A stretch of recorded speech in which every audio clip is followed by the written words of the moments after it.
The bakery smelled of warm vanilla, fresh bread, and sweet buttercream frosting. Colorful balloons floated gently near the ceiling, while children laughed as parents collected birthday cakes decorated with bright candles and cheerful messages. In the middle of all that happiness stood a young mother wearing a faded sweater and worn-out shoes, holding the hand of her 8-year-old son. Her name was Emily, and the dark circles beneath her eyes revealed weeks of sleepless nights. Since losing her job several months earlier, every day had become a battle between paying rent, buying groceries, and keeping the lights on. She had promised her son, Noah, that no matter how difficult life became, he would still have a birthday cake this year. She had saved a few dollars every week, skipping her own meals whenever necessary, until finally, she placed a small order at the neighborhood bakery. But that very morning, everything fell apart. The landlord demanded immediate payment. The electricity company issued a final warning, and Emily realized she didn't have enough money for both the cake and the bills. Fighting back tears, she approached the counter and quietly whispered, "I'm so sorry. I have to cancel my son's birthday cake." The cashier nodded with sympathy, but policies were policies. She slowly pulled the beautifully decorated cake away from the counter. Noah looked at the colorful frosting one last time before forcing a brave smile. "It's okay, Mom," he said softly. "Birthdays come every year. We can celebrate next time."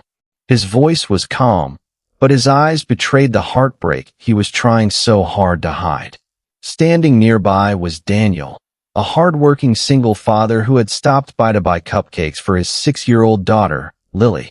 3 years earlier, Daniel had lost his wife to cancer, and since then every day had been dedicated to raising Lily alone. He worked long hours driving a city bus, often sacrificing sleep just to make sure his daughter never felt alone. Money was always tight, but he had learned that love was worth more than luxury. As Daniel overheard the conversation between Emily and the cashier, memories flooded back of the nights when Lily cried herself to sleep after losing her mother. He saw the same quiet pain in Noah's eyes, the pain of pretending everything was fine just to protect a parent. Without saying anything, Daniel walked to the cashier and asked for the canceled cake. He paid for it using the money he had saved for a special dinner with Lily. Then he requested one small change.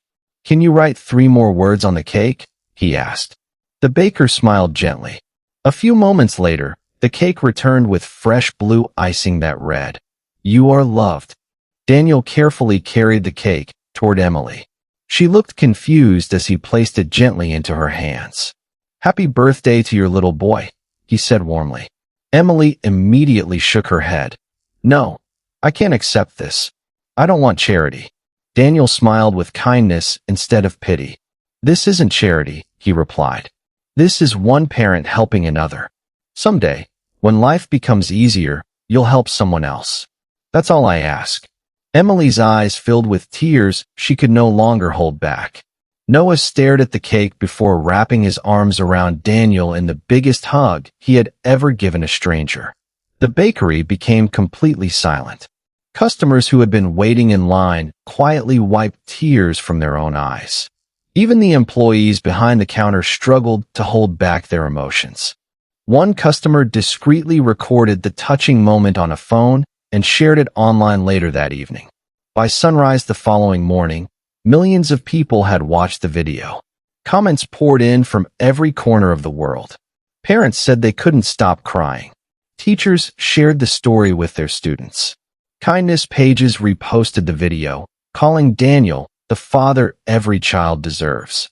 Reporters searched for him, but Daniel refused every interview, insisting he had done nothing extraordinary. Any parent would have done the same, he said. But the internet disagreed. Donations began arriving for Emily and Noah.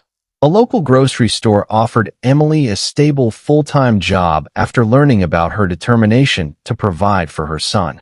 A nearby community center organized a surprise birthday celebration complete with games, decorations, music, and enough cake for every child in the neighborhood. Noah, who had expected to spend his birthday quietly at home, suddenly found himself surrounded by hundreds of smiling faces singing "Happy Birthday." Daniel returned to his ordinary routine, driving his city bus before sunrise and coming home each evening to help Lily with her homework. He believed the story had ended. But life had another surprise waiting. One afternoon, an elderly woman boarded his bus and immediately recognized him from the viral video. During the ride, she asked about his life, his daughter, and the challenges he faced raising a child alone. Before leaving the bus, she handed him a business card and invited him to visit her office. Curious, Daniel accepted the invitation. He soon discovered she owned one of the largest transportation companies in the state. After hearing about his dedication to his daughter and his years of honest work, she offered him a management position with higher pay, regular working hours, excellent health benefits, and a college scholarship program for Lily. Daniel sat speechless before quietly accepting the offer. For the first time in years, he could imagine a future where he didn't have to choose between paying bills and spending time with his daughter. Months passed, and both families remained close friends. Emily rebuilt her confidence through hard work, while Noah flourished at school and often told everyone that birthdays were no longer about presents. They were about people who cared. Lily and Noah became inseparable friends, celebrating holidays, school achievements, and family dinners together. What had started as a heartbreaking moment inside a bakery had grown into a lifelong bond between two families who once believed they were facing the world alone. The bakery itself proudly displayed a framed photo of the famous moment beneath a simple sign that read, "Kindness is always fresh." Years later, whenever people asked Noah what the best birthday gift he had ever received was, he never mentioned the cake. Instead, he smiled and answered, "A stranger reminded me that hope still exists." Daniel's simple decision to stop, listen, and care changed far more than one birthday.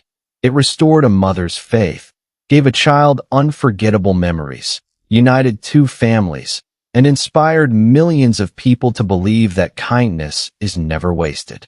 The greatest miracles often begin with the smallest acts of compassion, proving that one loving heart can brighten countless lives. If this story touched your heart, remember to share kindness whenever you can, because you never know whose life might change forever through a single selfless act.